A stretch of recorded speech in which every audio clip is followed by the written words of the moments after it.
You've been very critical of Sinn Féin, who are calling for some sort of mature conversation about immigration and so on. Yesterday we had Eamon Ryan in, your cabinet colleague, and I pushed him on whether they would coalesce with Sinn Féin, and his answer was, if they're green enough, if they go with the green agenda, the answer is yes. What say you? Well, the first thing I say is kind of like, it's kind of like, is the Pope not going to be a Catholic anymore? Because I think for Sinn Féin to show green credentials would be a new thing. Because on any of the difficult and hard decisions that have to be taken in relation to climate action, I think Minister Ryan has made the point that Sinn Féin policy has been extraordinarily disappointing. Look, there'll be a general election in due course. The three parties in government will contest that election independently. But I hope, and I think I instinctively believe, that if you think the government's doing an all right job, people may end up transferring from one party to the other instinctively. And there will be a real choice at the next election.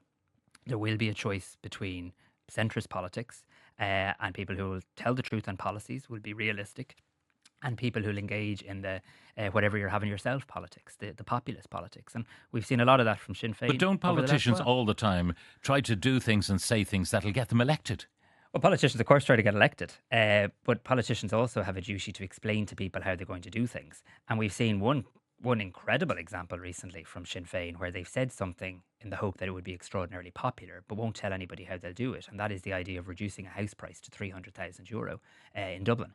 And I Well, I think you did have a comment on air about that because it struck me that the only thing that'll do that is a massive recession. Correct. So is it now the policy of the wannabe government to plunge the country into recession? Hardly. So if that's not the policy, can Deputy Mary Lou McDonald come on this programme whenever she's available and explain to you how you reduce house prices from 430,000 on average to 300,000 without a recession, without plunging people into negative equity, without destroying people's loan to value ratio and the impacts that that would have on their mortgage interest rates? The point I'm making is, when you're in opposition and when you're a populist party, it's easy to say something that people go, yeah, that's a nice idea.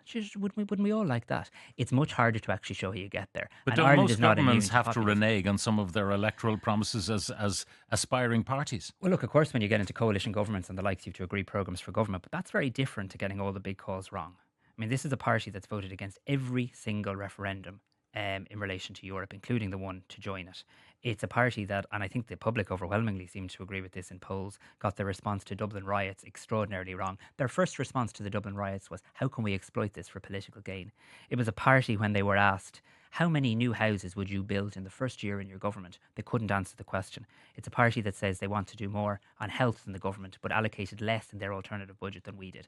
So elections matter. And when we get to an election, it can't just be about the opposition saying we don't like the government. It actually has to be about honesty and showing people how you're going to do things. And we'll have one hell of a contest, and I'm really looking forward to it. But when you kind of big up Sinn Féin and what you maintain are there elements of misinformation about what they could do and so on, methinks he doth protest too much. Like you give them more credit, perhaps, than you should.